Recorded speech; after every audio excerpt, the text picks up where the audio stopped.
हे science lovers, यहाँ हूं मैं विपिन यादव, या जिसे आप प्यार से बुलाते हैं विपिन भैया।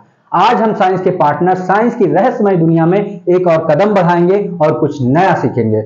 आप सभी का स्वागत है आपके छोटे से परिवार में। आज के इस लेक्चर में भैया हम कवर करने वाले हैं गोलीय दर्पण द्वारा परावर्तन की चिन्ह प्रपाटी। अगर आप चिन्ह प्रपाटी को समझ लेते हैं तो आप जो है तैयार हो जाते हैं किसी भी टाइप के न्यूमेरिकलों को सॉल्व करने के लिए। आप अगर इसको कवर करेंगे तो दर्पण तथा लेंस की जितनी भी दूरियां हैं, फोकस दूरी या प्रतिबिंब या वस्तु की दूरी, उन सभी की वैल्यू पॉजिटिव होगी या निगेटिव होगी, आप उसका पता चुटकियों में लगा सकते हैं। तो भैया इस चिन्ह परिपाटी को बहुत ही आसानी और मजेदार तरीके से समझने के लिए एकदम तैयार हो जाएं, इसके लिए हम एक कहानी लेके आए हैं भैया, दर्पण और अंकल XYZ। इस कहानी की शुरुआत होती है भैया, एक बार दो दोस्त आलोक और बिंदु खेलते खेलते जो है एक जादुई बगीचे में पहुंचते हैं और उनकी मुलाकात होती है अंकल XYZ से, जो एक दर्पण विशेषज्ञ हैं और उनके पास बहुत से ढेर सारे दर्पण थे। उन दर्पणों को देखते हैं आलोक और बिंदु और उसकी ओर बढ़ते हैं, उसको छूना चाहते हैं, उनमें जो है अपने प्रतिबिंब बनाना चाहते हैं। और तभी अंकल XYZ बोलते हैं कि भैया इन तक पहुंचने के लिए, अपने इनमें प्रतिबिंब बनाने के लिए आपको कुछ नियम समझने होंगे। तो जो है आलोक और बिंदु जो है वो तैयार हो जाते हैं और अंकल XYZ जो है भैया वो रूल बताना स्टार्ट करते हैं और अपना पहला रूल बताते हैं, आपतित किरण और ध्रुव। ये रूल क्या है भैया, इन्होंने बताया कि आपतित किरण यानी कि वस्तु से निकलने वाली जो भी किरण है वो ध्रुव पर हमेशा बाईं ओर से आएंगे। कहां से आएंगे भैया, बाईं ओर से आएंगे, यानी कि आपतित किरण हमेशा बाईं ओर से ही आएगी। और ध्रुव से सभी दूरियां नापी जाएंगी। क्या है भैया, ध्रुव से जो है सभी दूरियां नापी जाएंगी। समझ गए ना भैया, ध्रुव से जो है सभी दूरियां नापी जाएंगी। बच्चों ने कहा जी अंकल समझ गए। अंकल XYZ दूसरा रूल बताते हैं भैया, बाईं और दाईं। उन्होंने बताया कि दर्पण के ध्रुव सभी दूरियां दर्पण के ध्रुव यानी कि P, ध्रुव को P से डिनोट करते हैं, दर्पण के ध्रुव यानी कि P से अगर जो है बाईं ओर, P से जो है बाईं ओर स्थित है, P से कहां स्थित है भैया, बाईं ओर स्थित हैं, तो उनकी जो दूरियां आएंगी वो कैसी आएंगी भैया, वो हमेशा जो है निगेटिव आएंगी। कैसी आएंगी, निगेटिव आएंगी। अगर जो है दूरियां जो हैं वो P से हैं, दर्पण के ध्रुव P से जो है बाईं ओर है, तो वो कैसी होंगी, उनकी वैल्यू निगेटिव होगी। और दूसरा बताया कि अगर जो है दूरियां जो हैं, जो आपकी दूरियां हैं वो आपकी जो दूरियां हैं वो क्या है भैया, दूरियां जो है वो दर्पण के ध्रुव P से दाईं ओर स्थित हैं। P से जो है अगर दाईं ओर स्थित हैं तो जो उनकी वैल्यू आएगी वो आएगी भैया पॉजिटिव में आएगी। कैसी आएगी, पॉजिटिव में आएगी। और अंकल XYZ भैया तीसरा रूल बताते हैं, ऊपर और नीचे। इसका मतलब है कि अगर कोई जो है, उन्होंने बताया कि जो दर्पण होगा उसका एक मुख्य अक्ष होगा। अगर कोई वस्तु जो है मुख्य अक्ष से ऊपर स्थित है या किसी वस्तु की ऊंचाई जो है मुख्य अक्ष से ऊपर है, क्या है, ऊंचाई जो है मुख्य अक्ष से क्या है, ऊपर है, तो उसकी जो वैल्यू आएगी वो क्या आएगी भैया, पॉजिटिव आएगी। क्या आएगी, पॉजिटिव आएगी, धनात्मक आएगी। अगर किसी वस्तु की ऊंचाई जो है या प्रतिबिंब की या वस्तु की ऊंचाई जो है वो क्या है, वो अगर जो है नीचे है, किससे, मुख्य अक्ष से, तो जो है भैया उसकी वैल्यू निगेटिव में आएगी। ये 3 रूल थे अंकल XYZ के और यही 3 रूल हैं हमारे चिन्ह प्रपाटी के। अब भैया समझते हैं इन रूलों को हम अपने स्टाइल में चित्र की हेल्प से। ये तो था कहानी की हेल्प से, इससे हमें पता चल गया कि चिन्ह प्रपाटी में कितने रूल थे। अब समझते हैं इसको चित्र के हेल्प से।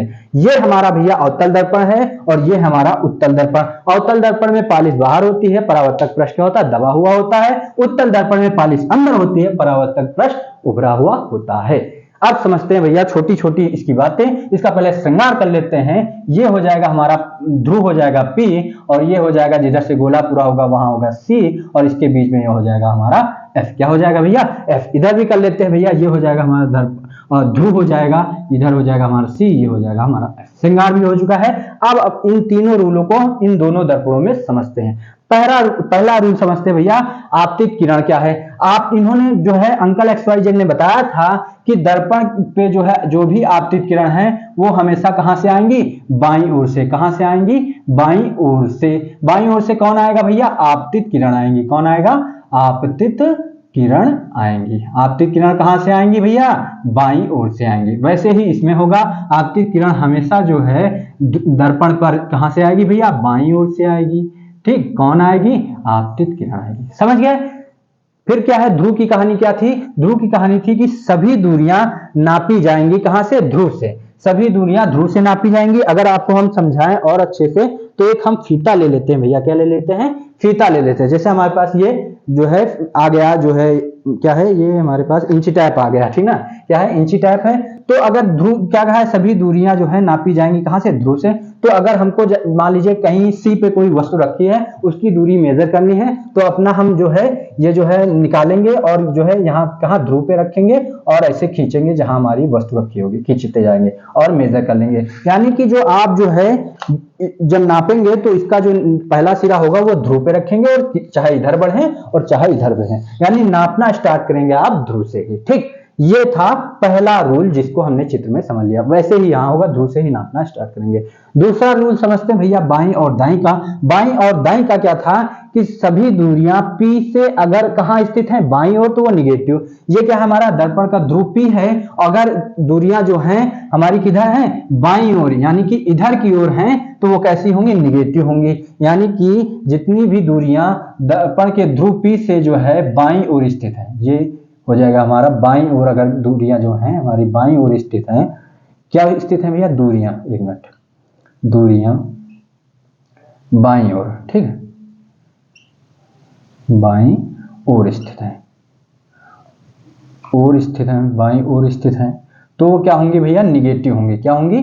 निगेटिव होंगी। कैसे? मान लीजिए यहाँ कोई, यहाँ पे मान लीजिए कोई वस्तु स्थापित है, तो हम इसका अगर मेजर करें और पता लगाएं कि इसकी जो वैल्यू आएगी, जैसे मान लीजिए यहाँ से यहाँ तक कितनी है? 5 सेंटीमीटर है। कितनी है? 5 सेंटीमीटर इसकी जो है दूरी है। ठीक, पता चल गया। अब ये पॉजिटिव होगी या निगेटिव होगी, तो आप तुरंत पता लगा सकते हैं। अगर वो वस्तु जो है कहाँ? दर्पण के ध्रुव P से बाईं ओर है, तो उसकी दूरी कैसे होगी? देखिए, निगेटिव, यानी कि ये -5 होगा। समझ गए?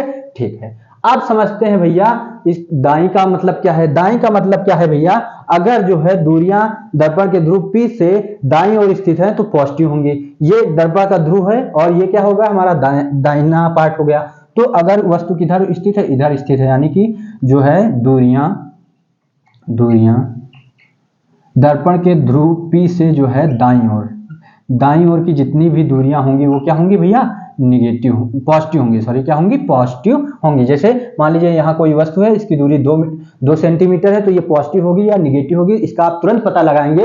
ये दर्पण का ध्रुव है, अगर दाईं ओर वो स्थित है वस्तु या प्रतिबिंब जो भी है, तो उसकी दूरी क्या होगी? पॉजिटिव होगी। ठीक ना? यही काम जो है किसमें होगा? उत्तल दर्पण में हो गया। अगर यहाँ कोई वस्तु स्थित है, इसकी 4 सेंटीमीटर जो है हमारी दूरी है, अब पता लगाना ये पॉजिटिव होगा या निगेटिव, तो सभी दूरियां यहाँ से नापी जाती हैं, ये भी पता था। और अगर ध्रुव से दाईं ओर या अगर ध्रुव से बाईं ओर, इधर बाईं ओर स्थित है, तो वो क्या होती है? निगेटिव, यानी ये निगेटिव हो जाएगी। अगर मान लीजिए यहाँ कोई स्थित है और 10 सेंटीमीटर है, तो इसका पॉजिटिव या निगेटिव ये पता लगाएंगे। तो भैया यहाँ अपनी जो है फीता रखेंगे और इधर की ओर बढ़ाएंगे। अगर वस्तु जो है दर्पण के ध्रुव से दाईं ओर स्थित है, तो ये देखिए दाईं ओर स्थित है, तो ये क्या हो जाएगी? क्या हो जाएगी भैया? पॉजिटिव हो जाएगी। क्या हो जाएगी? पॉजिटिव हो जाएगी। इस प्रकार आप जो है दूसरे रूल को जो है चित्र की हेल्प से जो है समझ सकते हैं। आगे बढ़े भैया और देखते हैं तीसरा रूल, ऊपर और नीचे का क्या कॉन्सेप्ट है। ये क्या बताया? उन्होंने बताया था मुख अक्ष होता है, तो इसे ही क्या कहते हैं भैया? इसे ही हम कहते हैं मुख अक्ष। क्या कहते हैं? दर्पण का क्या कहते हैं? मुख अक्ष। जो बीचों बीच से जो है एक लाइन जाती है, इसे क्या कहते हैं? क्या भैया? मुख अक्ष। इन सब पर हमने जो है डिटेल में वीडियो बना रखा भैया, और डिस्क्रिप्शन बॉक्स में जो है हमने इस चैप्टर का जो है प्लेलिस्ट का लिंक दे रखा है, वहां से जाके आप सारे वीडियो जो है देख सकते हैं। ठीक, ये हमारा था मुख अक्ष। तीसरा रूल कहता है, अगर दूरियां जो है जो भी वस्तु या प्रतिबिंब है, उनकी ऊंचाई कहाँ है? ऊपर है। किससे ऊपर है? मुख अक्ष से। अगर मुख अक्ष से क्या है? ऊपर है, तो उनकी जो ऊंचाइयां होंगी वो क्या होंगी भैया? पॉजिटिव होंगी। अगर जो है मुख अक्ष से क्या है? नीचे है, तो वो जो है वो क्या होंगी? वो भैया निगेटिव होंगी। वो ऊंचाई क्या होगी? निगेटिव। इसमें दाएं और बाएं से फर्क नहीं पड़ता है, वो ऊपर नीचे से। मुख अक्ष से ऊपर तो पॉजिटिव, मुख अक्ष से नीचे तो निगेटिव। ठीक, ये था हमारा 3 रूल, और इसको हमने कहानी के हेल्प से भी समझा और चित्र में भी समझ लिया। ठीक ना भैया? अब जाते जाते अंकल XYZ एक बहुत ही इंटरेस्टिंग और बहुत ही इंपॉर्टेंट बात बताते हैं। वो बात क्या थी भैया? उन्होंने बताया कि जो अवतल और उत्तल दर्पण हैं, इनके विषय में एक बहुत इंपॉर्टेंट बात होती है, क्या फोकस दूरी इनकी कैसी होगी? तो आपको डायरेक्ट बता दिया जाता है कि अवतल दर्पण की फोकस दूरी नेगेटिव और उत्तल दर्पण की फोकस दूरी पॉजिटिव होगी। लेकिन क्यों होगी इसको कोई नहीं बताता, लेकिन अंकल XYZ जरूर बताते हैं। वो बताते हैं भैया कि जो है, देखिए पहले समझते हैं फोकस दूरी क्या होती है। क्या फोकस दूरी क्या होती है? तो आप लोगों ने पिछले लेक्चरों में देखा था कि दर्पण के ध्रुव और फोकस, मुख्य फोकस के बीच की जो दूरी होती है, मुख्य फोकस के बीच की जो है दूरी होती है, उसे ही क्या कहते हैं? फोकस दूरी कहते हैं। इसे स्मॉल f से डिनोट करते हैं।